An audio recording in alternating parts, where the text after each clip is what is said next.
Hello guys, good morning. Welcome back to my YouTube channel. This is Otoboyson. So ngayon guys, may dinadiagnose tayong makina, sasakyan na ang issue nito guys ay nagbabawas ng coolant at minsan tumataas ng mabilis yung temperatura ng makina. So base sa ating check, ito siya guys ay mayroong leaking sa inlet hose water pipe patungo sa makina. So Suzuki Carry DE63T yung makina na to. So ang issue nito guys at symptoms sa issue guys nito ay hindi mo siya makita na papatak doon sa baba dahil gagapang muna siya patungo doon sa makina. Ngayon kung mainit yung makina, natutuyo muna siya, mabilis tumaas yung temperatura pero hindi siya nag-overheat. Pangalawa, nagbabawas siya ng coolant. So yan yung pipe na yan. So yung nakabind na pipe na yan, yan yung tinatawag na inlet water pipe. So dito sa water pump, titingnan natin, wala siyang tulo, patak. So yan yung minsan hindi natin mapapansin, gagapang muna siya dun sa makina at matutuyo. So wala talagang patak dun sa baba na makita kayo. So yun lang guys, sana naka-experience kayo din ng ganito at ipakicheck na lang yung mga sasakyan ninyo. Baka maya nagbabawas ng coolant yan pero wala kayong nakikitang patak sa baba o sa ilalim ng sasakyan pero maganong makina.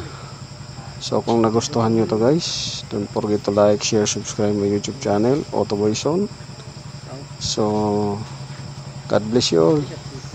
Napansin mo pagka parang ang bagal.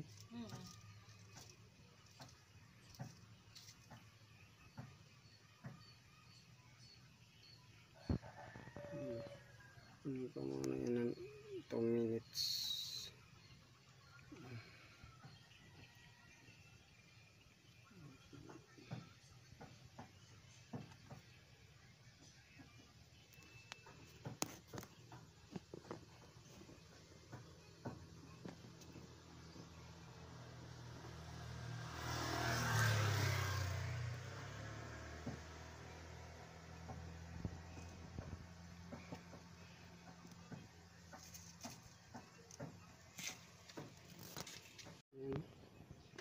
Leaking.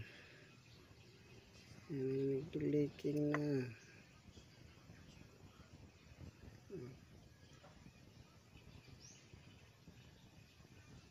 Leaking. Coolant leak. Patak.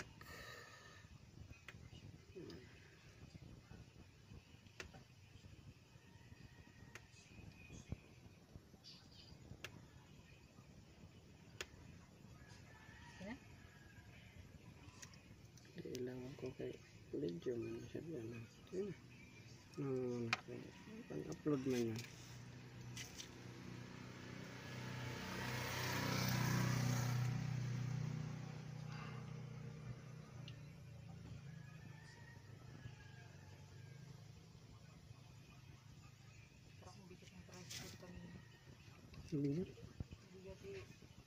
Hinihingal nga si Pupul eh. Iba yung hingal niya. Okay. Tricycle kayo yung luna.